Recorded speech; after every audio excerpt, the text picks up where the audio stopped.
भौतिक मापन में आज हम अपनी क्लास में डिस्कस करने वाले हैं कि भौतिक राशियों का वर्गीकरण। तो यहाँ पर हम डिस्कस करेंगे भौतिक राशियों के वर्गीकरण के बारे में, जिसमें हम पढ़ने वाले हैं कि भौतिक राशियाँ कितने प्रकार की होती हैं। तो देखो, भौतिक राशियाँ जो होती हैं वो मुख्यतः दो प्रकार की होती हैं, मूल राशियाँ और व्युत्पन्न राशियाँ। लेकिन अगर हम दिशा के आधार पर बात करें तो दो भौतिक राशियाँ और होती हैं, अदिश राशि और सदिश राशि। तो इसका हम दिशा के आधार पर भौतिक राशियों के जो प्रकार आएंगे वो हम आगे डिस्कस करने वाले हैं। तो आज की इस क्लास में हम डिस्कस करेंगे भौतिक राशियों का वर्गीकरण, यानी कि क्लासिफिकेशन ऑफ फिजिकल क्वांटिटीज। भौतिक राशियों का वर्गीकरण यानी क्लासिफिकेशन ऑफ फिजिकल क्वांटिटीज। तो देखो, हमने लिखा है कि भौतिक राशियाँ दो प्रकार की होती हैं। कौन कौन सी? पहली जो भौतिक राशि होती है मूल राशियाँ और पूरक राशियाँ, और दूसरी जो है वो है व्युत्पन्न राशियाँ। तो यहाँ पर जो हम पढ़ेंगे यानी कि डिस्कस करेंगे मूल राशियों के बारे में और पूरक राशियों के बारे में कि मूल राशियाँ क्या होती हैं और पूरक राशियाँ क्या होती हैं। इसके अगले लेक्चर में हम डिस्कस करेंगे कि व्युत्पन्न राशियाँ क्या होती हैं। फिर उसके बाद हम आपको अपने क्लास में डिस्कस करेंगे कि दिशा के आधार पर भौतिक राशियों के प्रकार। तो अभी हमने आपको बताया था कि दिशा के आधार पर भौतिक राशियाँ दो प्रकार की होती हैं, अदिश राशियाँ और सदिश राशियाँ। तो इसको हम आगे डिस्कस करेंगे। तो अभी देखते हैं कि मूल राशियाँ क्या होती हैं। ठीक है, मूल राशियाँ क्या होती हैं।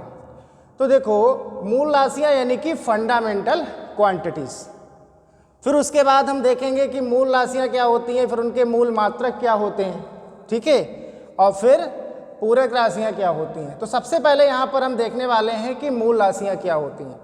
तो देखो, यहाँ पर इसकी हमने डेफिनेशन मेंशन कर रखी है कि वे भौतिक राशियाँ जो किसी अन्य राशि पर निर्भर नहीं करती हैं। वे भौतिक राशियाँ जो किसी अन्य राशि पर निर्भर नहीं करती हैं या पूर्णतः स्वतंत्र होती हैं, मूल राशियाँ कहलाती हैं। तो आप ध्यान रखिएगा कि जो मूल राशियाँ होती हैं वो स्वतंत्र होती हैं, वे किसी दूसरी राशि पर निर्भर नहीं करती हैं। इसकी हमने यह करके दूसरी एक और डेफिनेशन लिख रखी है कि एक दूसरे से स्वतंत्र राशियाँ मूल राशियाँ कहलाती हैं। एक दूसरे से स्वतंत्र राशियाँ मूल राशियाँ कहलाती हैं। तो आप ध्यान रखेंगे कि मूल राशियाँ क्या होती हैं, स्वतंत्र राशियाँ होती हैं, ये किसी दूसरी राशि पर निर्भर नहीं करती हैं।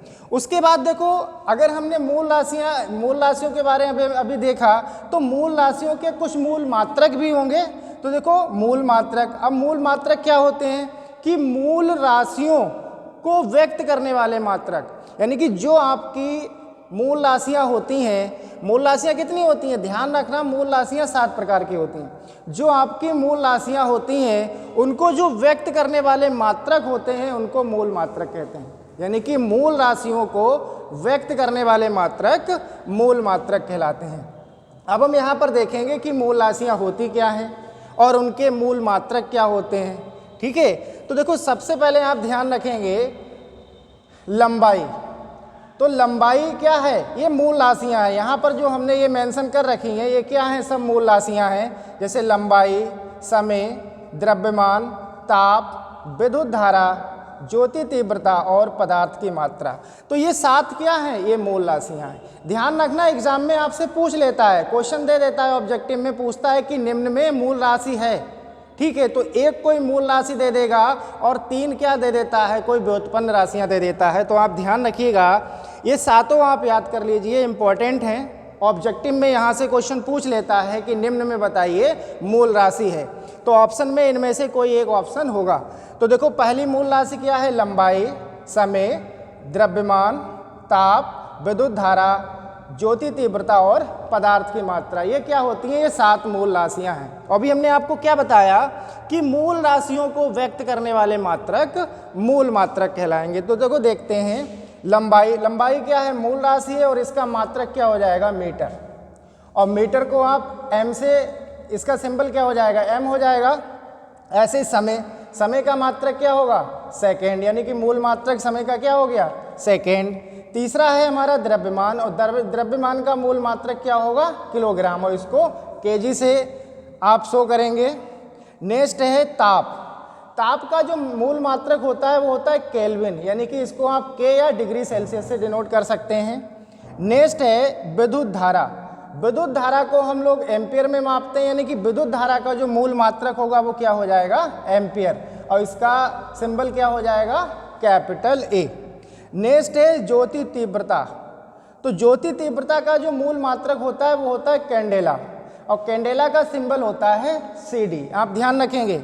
नेक्स्ट है पदार्थ की मात्रा, और पदार्थ की मात्रा का जो मात्रक होता है या मूल मात्रक होता है वो क्या होता है? मोल। तो आप ध्यान रखेंगे ये हमारी 7 मूल राशियां हो गई, और ये इनके 7 मूल मात्रक हो जाएंगे। फिर इसके बाद पूरक राशियों की बात करते हैं। तो पूरक राशियां 2 प्रकार की होती हैं, आप ध्यान रखिएगा। पूरक राशियां 2 प्रकार की होती हैं। तो देखो कौन कौन सी होती हैं? समतल कोण या तलीय कोण। जो पहली पूरक राशि है वो कौन सी है? समतल कोण या तलीय कोण, और इसका पूरक मात्रक क्या होता है? रेडियन। यानी कि समतल कोण या तलीय कोण यानी कि प्लेन एंगल, इसका मात्रक क्या हो जाएगा? रेडियन, और रेडियन को आप RAD से शो करेंगे। इसका जो सिंबल क्या हो जाएगा? RAD हो जाएगा। तो यहाँ देखिएगा ये क्या हो गई? पूरक राशियाँ, और ये इनके पूरक मात्रक। तो पहली पूरक राशि कौन सी हो जाएगी? समतल कोण या तलीय कोण। तो इसका पूरक मात्रक क्या हो जाएगा? रेडियन, और इसका संकेत क्या हो जाएगा? RAD। दूसरी जो मूल पूरक राशि है वो है घन कोण, यानी कि सॉलिड एंगल, और सॉलिड एंगल यानी कि घन कोण का जो पूरक मात्रक होता है वो क्या होता है? स्टेरेडियन। क्या होता है? स्टेरेडियन, और इसका जो संकेत होगा वो क्या हो जाएगा? SR। तो देखो आज की इस क्लास में हमने डिस्कस किया कि मूल राशियों का वर्गीकरण में यहाँ पर हमने जो डिस्कस किया है कि मूल राशियाँ क्या होती हैं, कितने प्रकार की होती हैं, और मूल मात्रक क्या होते हैं। और नेक्स्ट हम क्लास में डिस्कस करेंगे व्युत्पन्न राशियों के बारे में, ठीक है। तो अगली क्लास में हम डिस्कस करेंगे कि व्युत्पन्न राशियाँ क्या होती हैं और ये कितने प्रकार की होती हैं।